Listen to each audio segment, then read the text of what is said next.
All right, let's get right into it. Today, we're going to break down an incredibly short but, wow, powerful piece of text about an experience pretty much all of us share: school. We're going to see how just a handful of words can build an entire world and then flip it completely on its head. It really makes you wonder, right? How much meaning can you actually pack into just 4 simple lines? Well, as we're about to see, the answer is a whole lot. This is basically a masterclass in telling a story efficiently. So let's start by looking at how this text builds its world. It kicks things off by grounding us in these really simple, objective sensory details. It's what you see, what you hear, and get this, what you smell. So the first line, that's our visual hook. Blackboards I see. It's a simple image, you can't really argue with it, and boom, it instantly puts you in a classroom. But notice, there's no emotion here yet.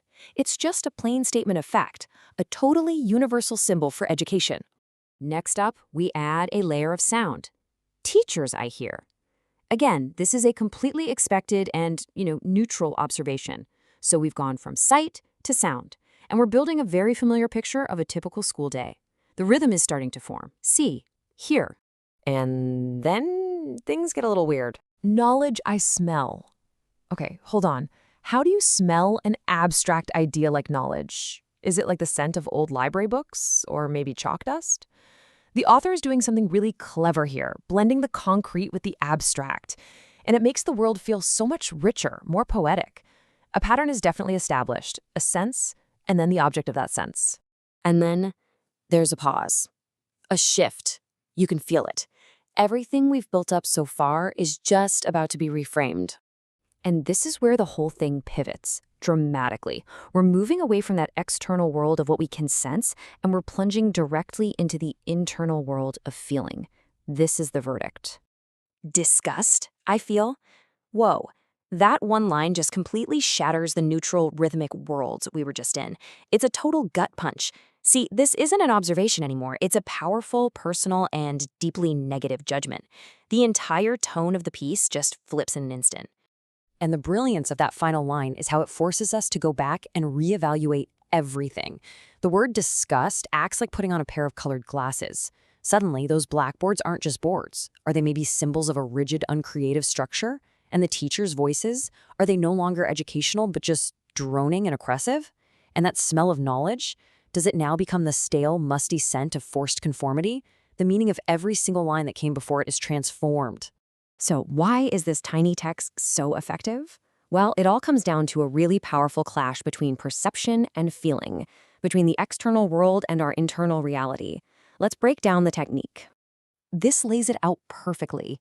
On one side, you've got this series of objective external sensory inputs: sight, sound, smell.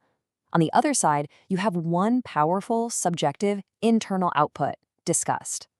The entire piece is built on the tension right between these two columns. The literary device at play here is called juxtaposition, and all it really is placing two contrasting things right next to each other to create a powerful effect. By putting the mundane, everyday details of school right up against a raw, potent emotion like disgust, the author creates an effect that's way more powerful than if they had just said, "I hate school." That contrast is what gives it its punch. You could almost think of it as a 4-step formula for a narrative gut punch.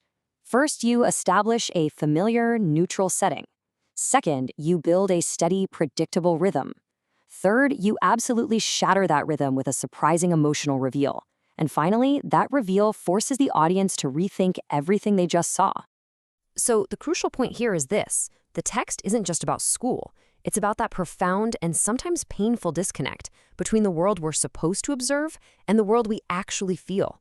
It's about how the exact same set of facts can lead to a completely different internal experience.